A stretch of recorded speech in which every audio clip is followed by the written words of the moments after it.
Shalom Bapak Ibu, anak-anak muda yang dikasihi oleh Tuhan. Salam jumpa kembali. Malam ini kita akan memulai kembali pemberitaan dalam ibadah live streaming ini. Mari kita bersyukur kepada Tuhan yang telah memelihara hidup kita, yang telah mengampuni setiap dosa pelanggaran kita. Saat kita jatuh, Dia mengampuni kita. Saat kita bertobat,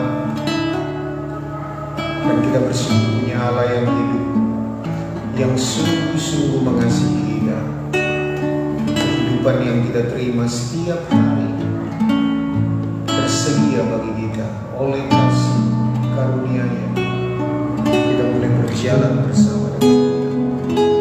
Kami bersyukur Bapa, kami berterima kasih malam hari ini kami beroleh kesempatan kembali bersekutu bersama lewat ibadah live streaming ini. Kami boleh memuji-Mu, menyembah-Mu. Kami boleh mendengarkan kebenaran firman-Mu yang memperlengkapi kami, yang mengarahkan kami kepada pengenalan akan Engkau, bertumbuh dalam hal mengenal Engkau, mengasihi Engkau bukan hanya dengan segenap hati, jiwa, dan kekuatan kami, tetapi dengan akal budi kami, dengan pengenalan kami akan Engkau, Tuhan. Terima kasih. Sebab itu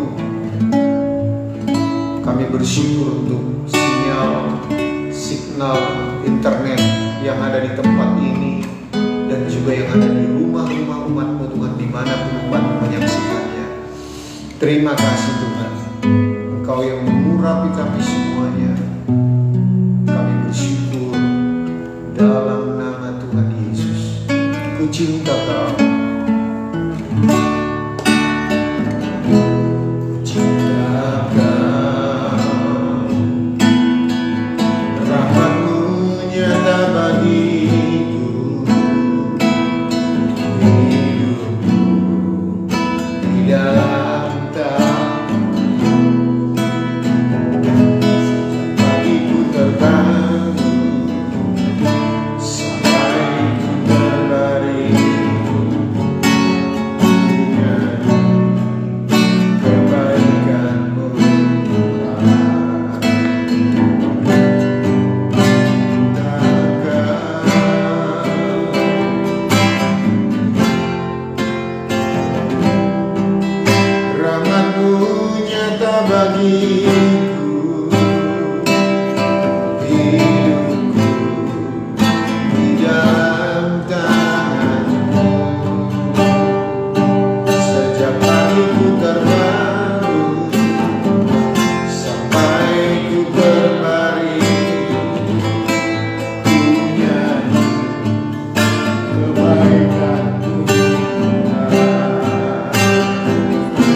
sekarang ini Engkau bawa kami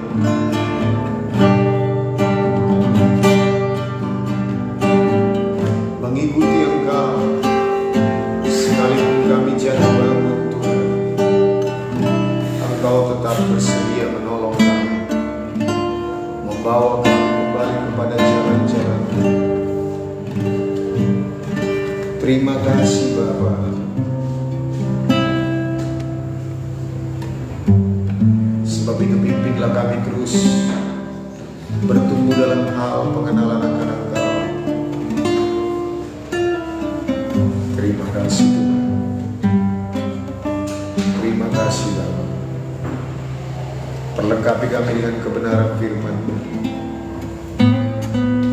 Kami bersyukur untuk telinga yang mendengar, hati yang memahami, dan pikiran Kristus, pikiran yang mengerti kehendak Allah, dan dengan kasih kami boleh melakukan.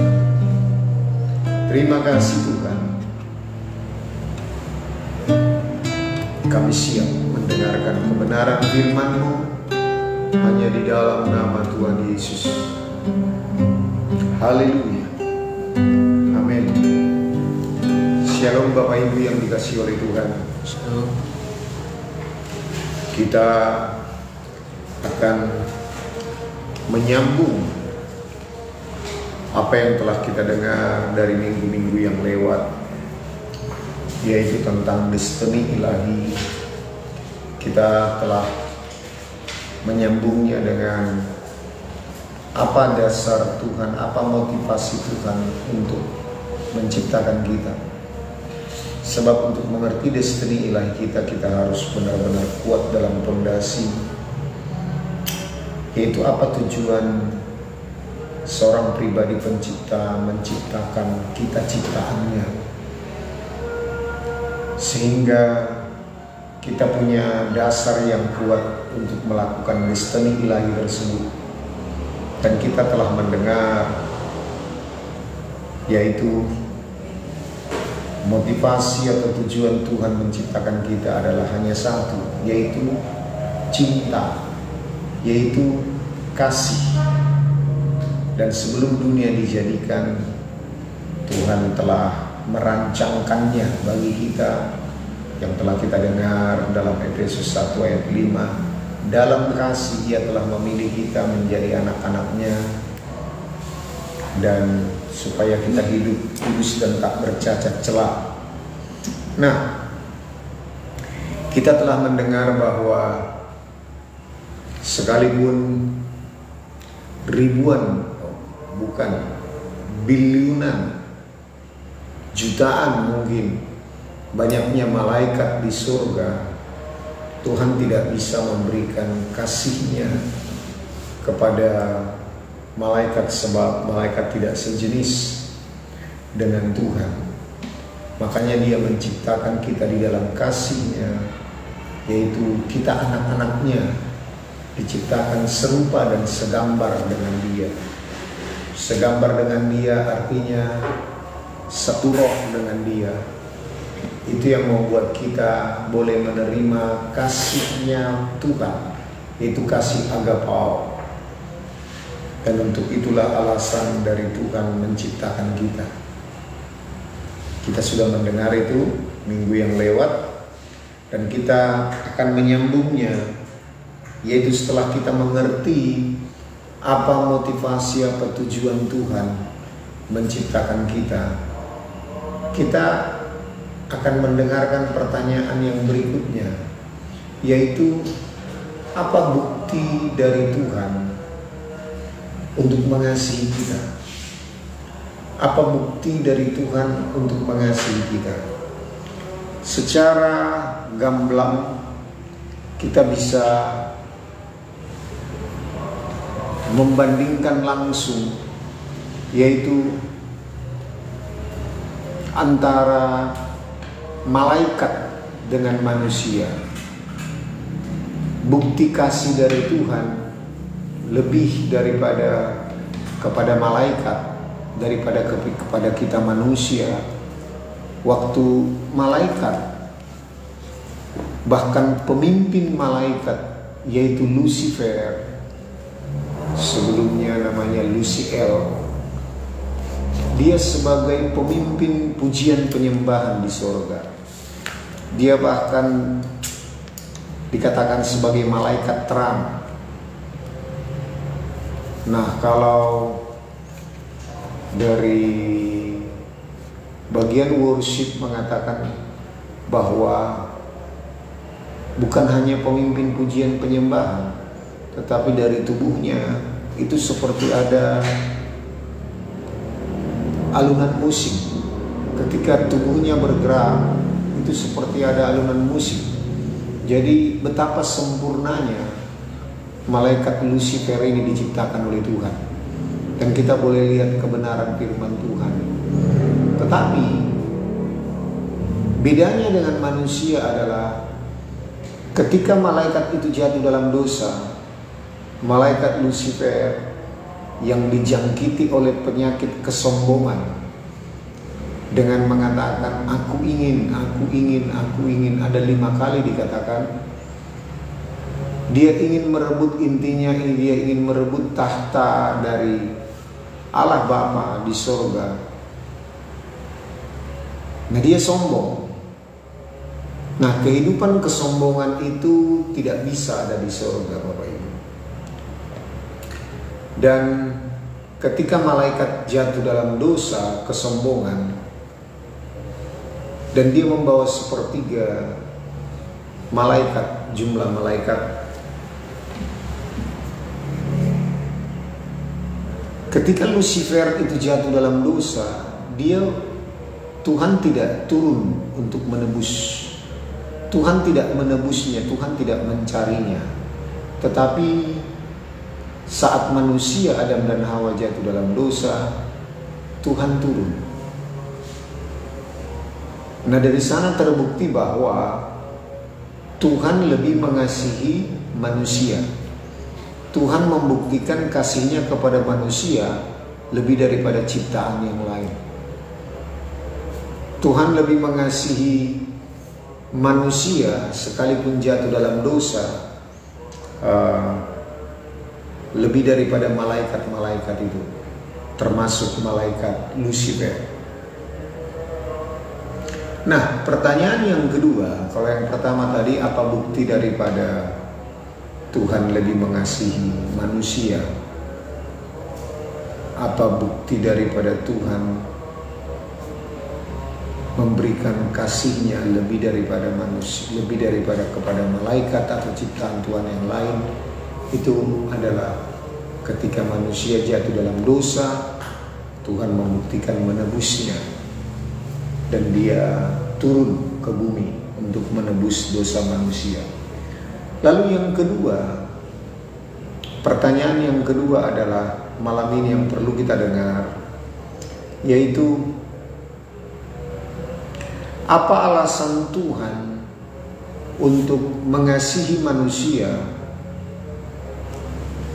lebih daripada malaikat ataupun ciptaan Tuhan yang lain? Apa alasannya? Nah, pemazmur Daud itu bernubuat. Coba kita lihat di Mazmur pasal yang ke-8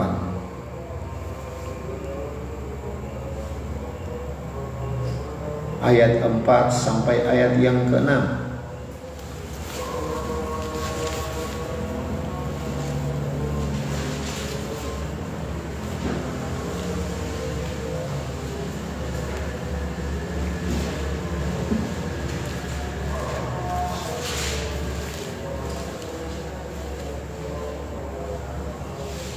Jika aku melihat langitmu, buatan jarimu, bulan dan bintang-bintang yang kau tempatkan, apakah manusia sehingga engkau mengingatnya?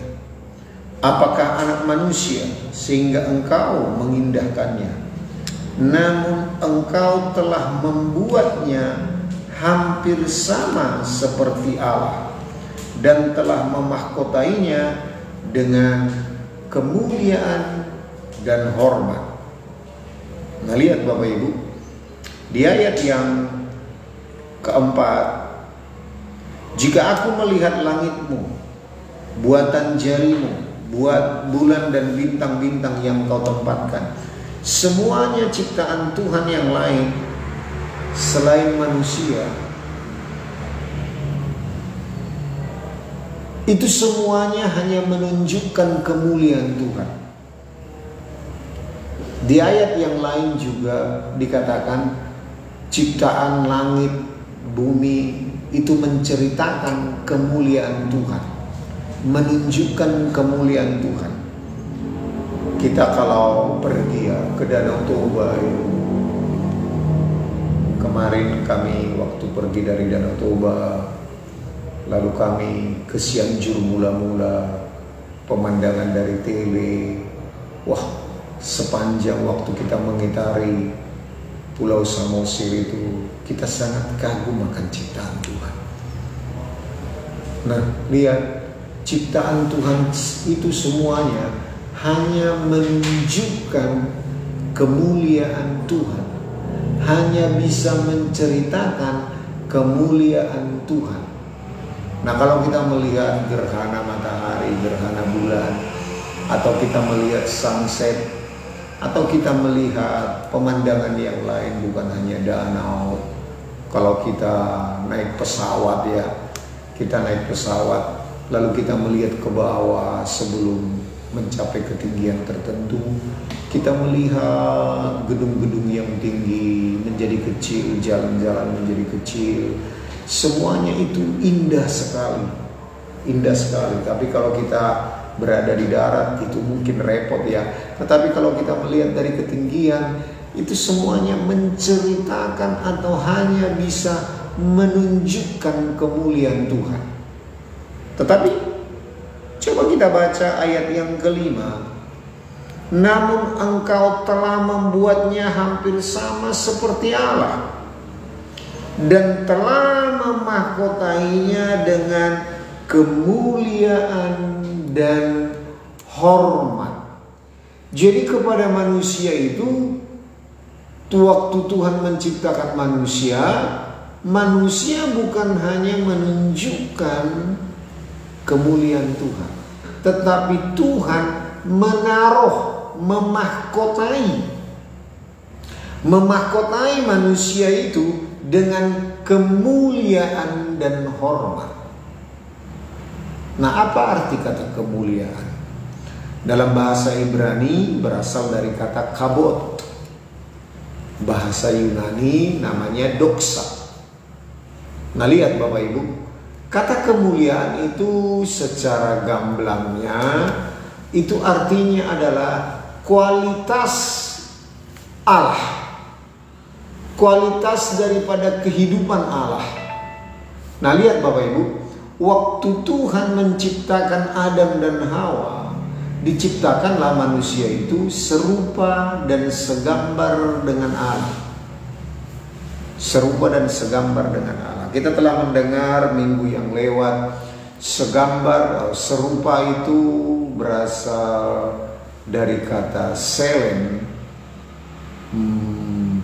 yaitu bicara tentang kualitas daripada manusia itu, yaitu menjadi manusia Allah, manusia yang menceritakan kemuliaan Allah, artinya menggambarkan, memanifestasikan kehidupan Allah. Nah, kalau gambar berasal dari kata demut, saya terbalik ya, selem apa demut ya. Nah, gambar itu bukan berarti mirip seperti orang Batak, orang Ambon, orang Jawa, enggak. Tetapi gambar itu berbicara tentang kehidupan roh, yaitu bicara tentang Zoe, kehidupan Allah. Itulah yang diinstal, itulah yang diinstal oleh Tuhan dalam hidupnya Adam. Nah, ketika itu diinstal dalam kehidupan Adam, maka Adam dikatakan menjadi segambar dengan Allah. Lalu waktu Adam bersekutu dengan Tuhan secara terus-menerus sebelum dia jatuh dalam dosa, dia harusnya telah mencapai keserupaan dengan Allah.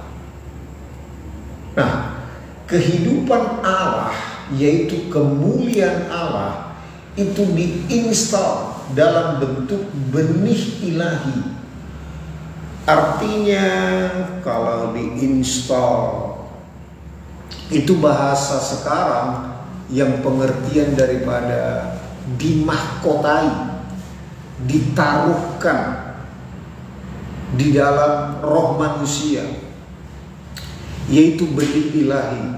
Kalau di dalam bahasa perjanjian barunya, kita baca kembali 1 Yohanes 3 ayat yang ke-9. Kita jangan bosan-bosan membaca ayat ini Bapak Ibu, sebab inilah kelebihan daripada kita sebagai manusia perjanjian baru. Setiap orang yang lahir dari Allah tidak berbuat dosa lagi, sebab benih ilahi tetap ada di dalam dia, dan ia tidak dapat berbuat dosa karena ia lahir dari Allah. Bulan-bulan yang lewat saya bagikan ini adalah sebagai potensi ilahi.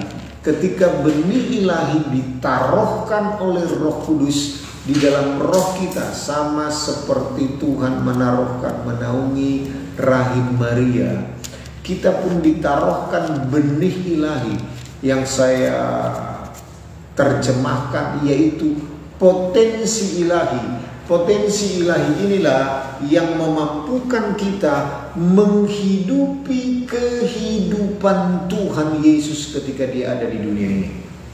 Sekali lagi, benih ilahi ini adalah sebagai potensi yang membuat kita bisa menghidupi kehidupan Tuhan Yesus ketika dia ada di dunia ini. Nah, kalau kita ingat Yohanes 10 ayat 10, iblis datang untuk mencuri, membunuh, dan membinasakan. Tetapi aku datang, Yesus berkata, aku datang untuk memberi hidup, hidup penuh kelimpahan. Nah, kata hidup di sana adalah berasal dari kata zoe, yaitu kehidupan Tuhan itu sendiri. Kehidupan Tuhan itu sendiri yaitu kehidupan kualitas Allah, karakter Allah, gaya hidup Allah. Nah, lihat Bapak Ibu, ketika kita menerima Yesus sebagai Tuhan dan Juru Selamat, kepada kita telah di-download, telah di-install, yaitu kemuliaan Allah. Nah, dalam menghidupi kehidupan Tuhan Yesus inilah, melalui benih ilahi, potensi ilahi yang telah ditaruhkan di dalam roh kita oleh Roh Kudus, kita memperoleh kesempatan untuk menerima kembali kemuliaan Allah yang telah dirusak oleh dosa. Nah, lihat Bapak Ibu, ketika manusia jatuh dalam dosa, Roma 3 ayat 23. Roma pasal 3 ayat yang ke-23. Karena semua orang telah berbuat dosa dan telah kehilangan kemuliaan Allah. Nah, lihat apa yang hilang dari manusia itu ketika manusia itu jatuh dalam dosa. Apakah manusia itu kehilangan sorga? Tidak. Manusia itu kehilangan kemuliaan Allah. Waktu Adam dan Hawa jatuh dalam dosa, mereka tidak punya kemampuan lagi untuk hidup sama seperti Allah hidup. Sekali lagi saya ulang ya. Waktu Adam dan Hawa jatuh dalam dosa, lalu kita semuanya juga memperoleh kodrat dosa dari Adam dan Hawa, kita pun kehilangan kemuliaan Allah. Artinya kita tidak mampu lagi untuk hidup sama seperti Allah hidup, untuk hidup sama seperti Tuhan Yesus hidup. Nah, untuk itulah Yesus datang untuk memberikan hidup, bahkan hidup penuh kelimpahan. Dalam Yohanes 3:16 juga dikatakan, supaya kita yang percaya kepada Dia, Bapa mengutus anaknya yang tunggal, supaya kita memperoleh hidup yang kekal. Jadi hidup yang kekal itu kita harus terima. Ketika kita menerima Yesus sebagai Tuhan dan Juru Selamat, kita punya potensi untuk memanifestasikan kemuliaan Allah lewat hidup yang kita terima dari Tuhan Yesus. Kita punya kesempatan. Nah, bagaimana caranya? Yohanes 17 ayat yang ketiga. Yohanes 17 ayat yang ketiga. Inilah hidup yang kekal itu, yaitu bahwa mereka mengenal Engkau satu-satunya Allah yang benar, dan mengenal Yesus Kristus yang telah Engkau utus. Jadi mari lihat Bapak Ibu. Makanya kita terus diarahkan untuk mengenal, untuk belajar, dimuridkan. Jadi penginjilan itu bukan hanya menjadikan orang yang belum percaya kepada Tuhan Yesus menjadi percaya kepada Tuhan Yesus. Tidak hanya itu Bapak Ibu, tetapi menjadikan semua bangsa murid. Tujuan memuridkan adalah supaya kita mengenal Bapa, supaya kita mengenal Yesus. Nah, kata mengenal di sana jangan kita sembarangan kutip Bapak Ibu. Itu bukan hanya bicara kecerdasan, kepintaran, tetapi itu berbicara mengenal, yaitu mengalami Tuhan, mengalami kehidupan Tuhan, menghidupi kehidupan Tuhan. Itulah artinya kita menerima Zoe, menerima hidupnya Tuhan. Waktu kita mengenal Tuhan, mengalami hidup Tuhan, kita bukan hanya mengenal Dia lewat pikiran, secara kognitif. Tidak hanya seperti itu. Nah, kalau hanya seperti itu bicara doktrin, itu bicara dogma, itu bicara kepintaran. Nah, itu yang terjadi bagi orang Farisi dan ahli Taurat. Nah, tetapi mengenal Allah di sana adalah mengalami hidupnya Tuhan, mengalami hidupnya Allah, hidup seperti Yesus pernah hidup di dunia ini. Nah, lihat Bapak Ibu, waktu kita menerima benih ilahi itu, nah potensi ilahi itu telah ada pada kita. Lalu kita punya kemampuan untuk mengampuni orang lain.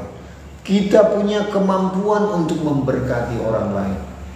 Nah, ketika manusia jatuh dalam dosa, kehilangan kemuliaan Allah, dikatakan, nah kehidupan Allah itu tidak lagi mampu diikuti oleh manusia. Nah, yang harusnya hidup memberkati, mengampuni, menjadi membenci. Hidup harusnya mengasihi, menjadi memusuhi. Nah, jadi orang-orang seperti inilah yang kehilangan kemuliaan Allah. Itu yang dikatakan yang jatuh dalam dosa. Nah, lihat Bapak Ibu. Tetapi apakah kita masih bisa jatuh dalam dosa? Masih bisa. Karena apa? Dosa telah menguasai dunia ini. Lewat si jahat, lewat pengaruh si jahat. Telah beranak pinak, telah berbuah. Nah, lihat Bapak Ibu. Tetapi ketika kita jatuh dalam dosa, bukti daripada kita telah lahir dari Allah, yaitu lahir baru. Kita tidak betah lagi jatuh dalam dosa, sebab waktu kita menerima benih ilahi itu, kita telah memiliki habitat yang baru juga. Lihat Bapak Ibu, waktu kita menerima benih ilahi itu, kita telah memiliki kecenderungan untuk melakukan kehendak Allah. Karena apa? Karena benih ilahi itu ada pada kita. Tetapi sebelum kita lahir baru, sebelum kita menerima Tuhan Yesus, sebelum kita menerima benih ilahi, habitat kita yang lama itu adalah manusia berdosa. Nah, contoh, kalau kita ada di pinggir kali, kita berjalan, kita bisa jatuh nggak ke dalam kali tersebut? Bisa. Nah, tetapi apakah waktu kita jatuh, kita mau jatuh berlama-lama di kali itu? Oh enggak. Sebab habitat kita bukan hidup di dalam kali. Habitat yang bisa hidup di dalam kali adalah habitat dari ikan atau binatang yang hidup di air. Nah, habitat kita adalah hidup di darat. Sebab itu ketika kita jatuh ke dalam kali, kita tidak nyaman. Kita harus cepat-cepat bangkit. Kita harus cepat-cepat naik ke darat kembali. Begitu juga waktu kita jatuh dalam dosa. Ketika kita sudah menerima benih ilahi itu, kita mengalami kecenderungan atau habitat yang baru, yaitu tidak lagi mau melakukan dosa. Nah, tetapi waktu kita jatuh dalam dosa, kita cepat-cepat bertobat, menyesal, berbalik dari jalan-jalan yang jahat. Itu telah dijamin oleh Tuhan Yesus. Kalau kita bertobat menyesal, Allah itu setia dan adil, maka Dia pasti mengampuni kita. Sebab hukuman atas dosa yang pernah kita lakukan dan sedang kita lakukan dan yang akan kita lakukan, itu sudah diampuni Tuhan Yesus di kayu salib 2000 tahun yang lalu. Roma 5 ayat 8 mengatakan, selagi dalam dosa Kristus telah mati bagi kamu. Nah, lihat Bapak Ibu, hukuman dosa itu telah diampuni oleh Tuhan. Nah, lihat, ini yang perlu kita perhatikan. Sama seperti orang Israel di dalam 1 Korintus 10 dikatakan begini, karena kehidupan orang Israel menjadi contoh bagi kita yang hidup di akhir zaman. Contoh itu apa? Yang pertama, yaitu ketika orang Israel keluar dari Mesir, sangat mudah bagi Tuhan untuk membawa mereka keluar dari Mesir. Dengan tangan Tuhan yang kuat, dengan mujizat yang dibuat oleh Tuhan, dengan 10 tulah yang terakhir adalah kematian anak sulung bagi orang Mesir. Itu yang membuat Firaun dengan terpaksa memberikan kesempatan kepada Musa dan orang Israel keluar dari Mesir. Nah, waktu mereka berhadapan dengan Laut Teberau, Laut Kolsum, di depan mereka ada laut yang menghalangi. Di belakang mereka pasukan daripada Firaun. Musa membelah Laut Kolsum dengan tangan Tuhan yang kuat, yang dimanifestasikan oleh Musa. Laut Kolsum pun terbelah, mereka bisa lewat. Dan pasukan Israel, pasukan daripada Mesir itu tenggelam. Laut itu kembali menutupi. Nah, tangan Tuhan yang kuat juga memberkati mereka hidup di padang gurun. Memberkati mereka dengan mana setiap hari. Kain mereka tidak rusak, sendal mereka tidak rusak selama 40 tahun. Mujizat dari Tuhan. Bayangkan membawa sekitar 3 juta orang, hampir 3 kali lipat penduduk Batam. Bayangkan hidup di padang gurun di padang gurun bagaimana mereka dipelihara oleh Tuhan. Kita memikirkan makanannya saja. Ada mana setiap hari. Sementara perekonomian Pulau Batam saja, wah, susah sekali untuk memenuhi kebutuhan, harus mengimpor dari daerah lain, dari luar negeri.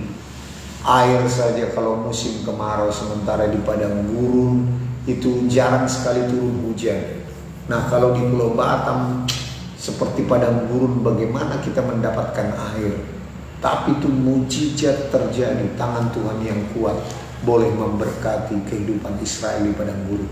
Lihat, tangan Tuhan yang kuat boleh mengeluarkan dan memelihara orang Israel di padang gurun.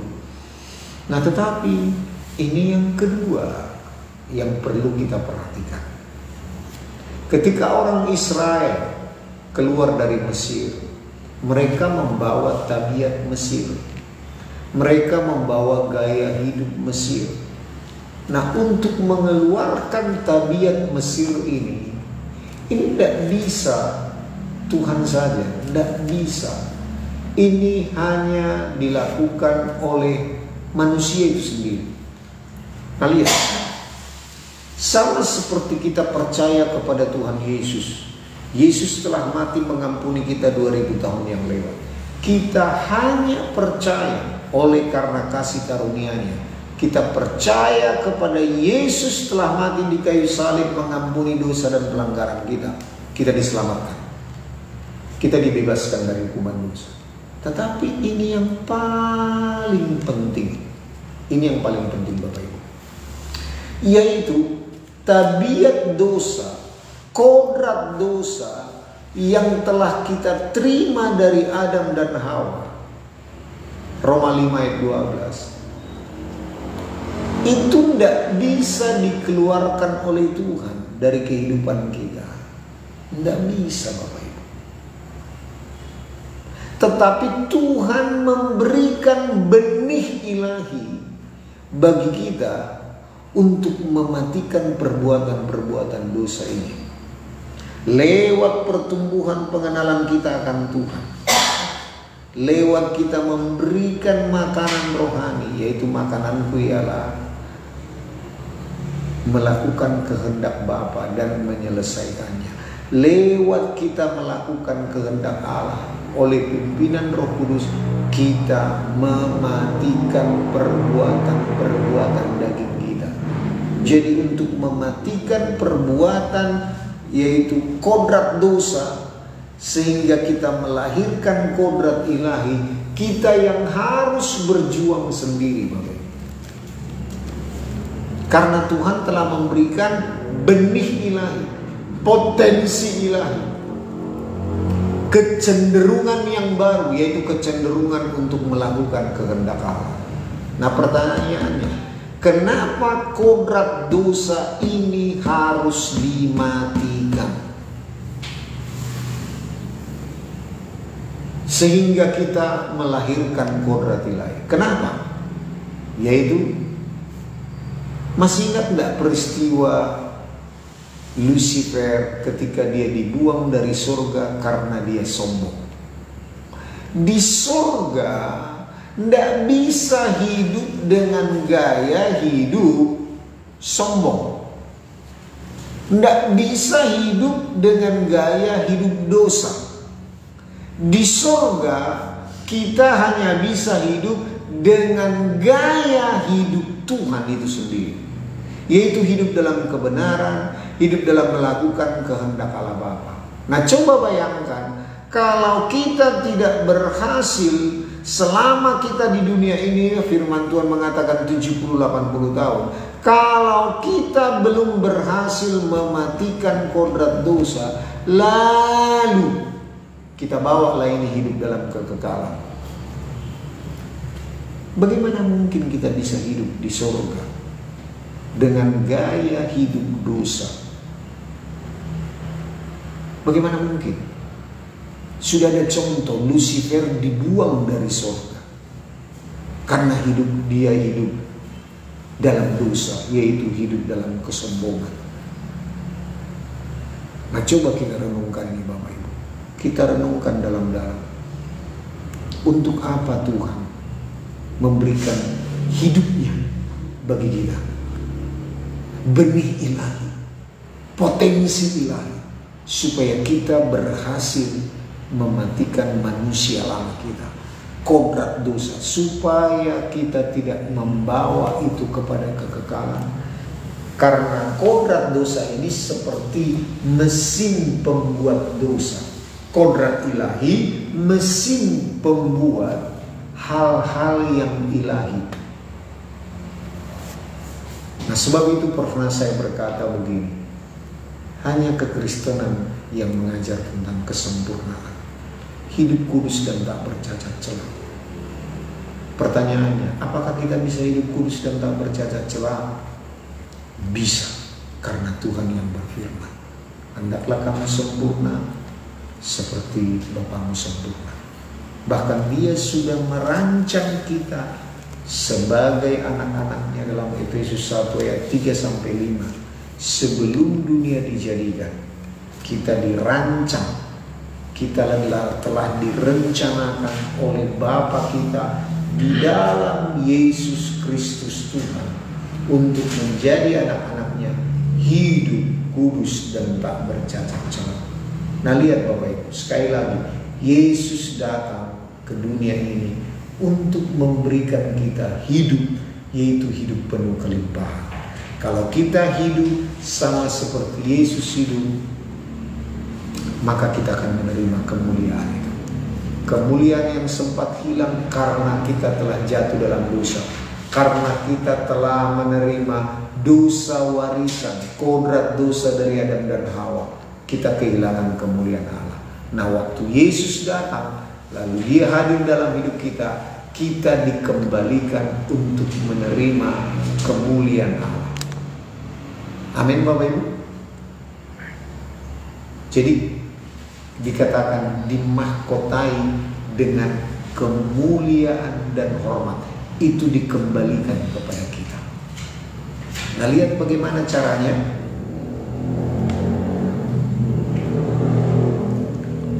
Dalam Roma 8 ayat 17, bagaimana caranya menerima kemuliaan itu kembali.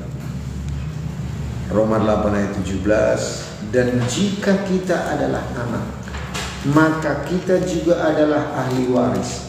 Maksudnya orang-orang yang berhak menerima janji-janji Allah, yang akan menerimanya bersama dengan Kristus, yaitu jika kita menderita bersama-sama dengan Dia, supaya kita juga dipermuliakan bersama-sama dengan Dia.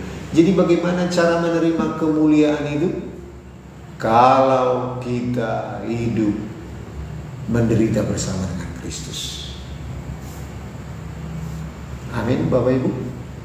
Nah, coba kita pertegas di dalam Ibrani pasal yang kedua.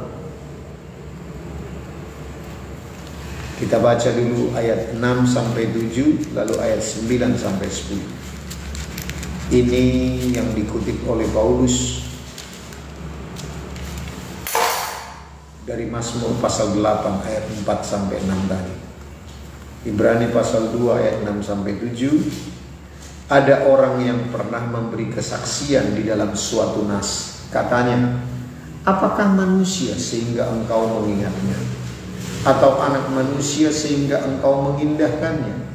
Namun engkau telah membuatnya untuk waktu yang singkat, sedikit lebih rendah daripada malaikat-malaikat, dan telah memahkotainya dengan kemuliaan dan hormat.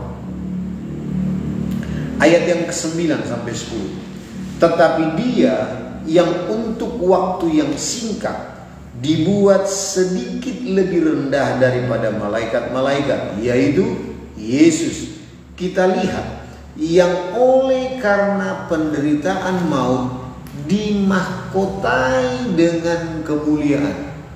Lihat, Yesus menerima kemuliaan itu kembali dimahkotai kepada Dia, oleh penderitaan maut yang telah dialami di Golgota, supaya oleh kasih karunia Allah ia mengalami maut bagi semua manusia. 10.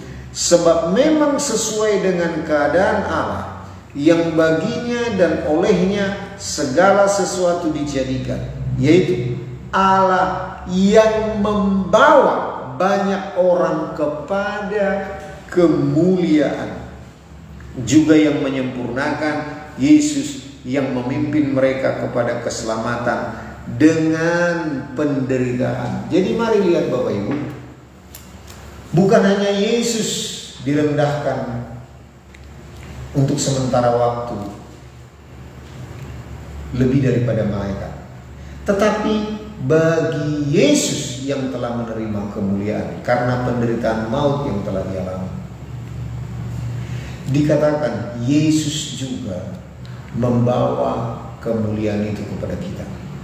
Oleh kehendak Bapa diberikanlah kemuliaan itu kepada kita, bagi kita yang rela hidup menderita sama seperti Yesus hidup menderita 2000 tahun yang lewat hidup di dunia ini. Jadi dikembalikanlah kepada kita kemuliaan yang telah hilang karena dosa. Jadi lihat Bapak Ibu, apa yang hilang karena manusia jatuh dalam dosa?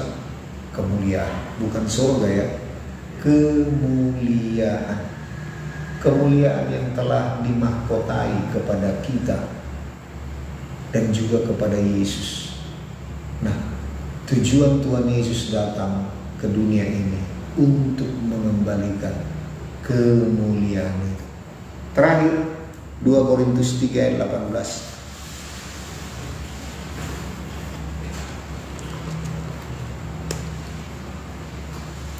Dan kita semua mencerminkan kemuliaan Tuhan dengan muka yang tidak terselubung, dan karena kemuliaan itu datangnya dari Tuhan yang adalah Roh, maka kita diubah menjadi serupa dengan gambarnya dalam kemuliaan yang semakin besar.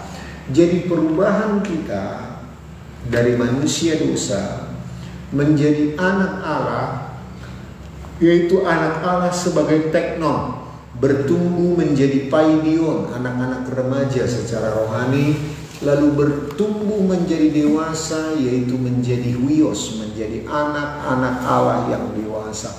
Kita diubah dalam kemuliaan yang semakin besar menjadi serupa dengan gambaran anaknya.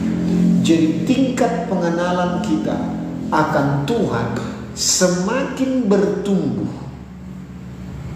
yang membuat kita berubah menjadi serupa dengan gambaran anaknya, berbanding lurus dengan kemuliaan yang akan kita terima semakin besar. Puncaknya adalah sama seperti kemuliaan yang diterima oleh Yesus dari Allah Bapa, kita pun menerimanya kembali. Bagi kita yang rela menderita, hidup sama seperti Yesus hidup di dunia ini. Jadi mari kita lihat Bapak Ibu, bahwa kesempatan ini, kesempatan kita hidup di dunia ini adalah untuk mematikan kodrat dosa yang membuat kita kehilangan kemuliaan Allah. Lalu kita mempersiapkan diri untuk hidup masuk dalam kekekalan. Kita menerima potensi ilahi, benih ilahi. Jangan disia-siakan Bapak Ibu. Potensi ilahi itu adalah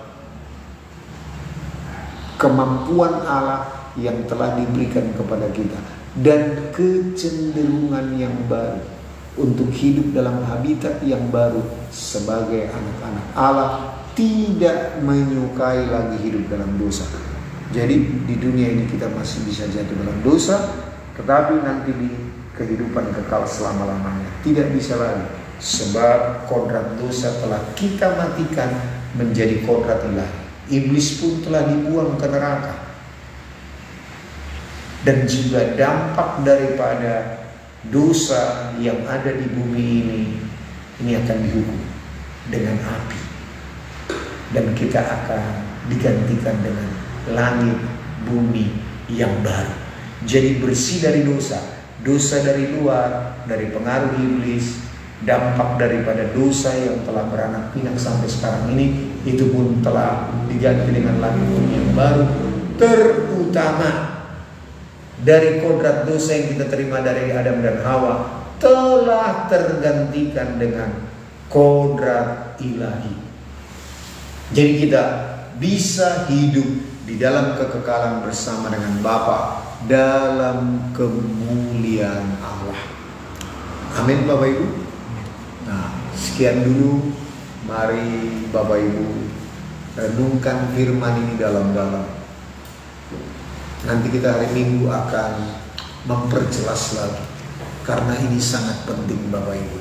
Ini menentukan kehidupan kekal kita. Mari kita berdoa. Bapa, kami bersyukur, kami terus diperlengkapi dengan mengenal Engkau, mengenal firman-Mu. Yaitu bukan kami hanya mendengar, tetapi kami rindu mengalami firman-Mu, mengalami hidup-Mu. Kami rela hidup menderita bersama-sama dengan Engkau, supaya kami menerima janji-janji sebagai ahli waris, yaitu menerima kemuliaan seperti yang Yesus terima dari Allah Bapa. Itulah janji bagi kami yang hidup seperti, mau hidup seperti Yesus hidup, rela hidup menderita seperti Yesus hidup di dunia ini. Kami mau menerima kemuliaan yang semakin besar itu Tuhan, sehingga kami diubah menjadi serupa dengan gambaran anak-Mu Yesus Kristus. Meteraikan firman-Mu Tuhan.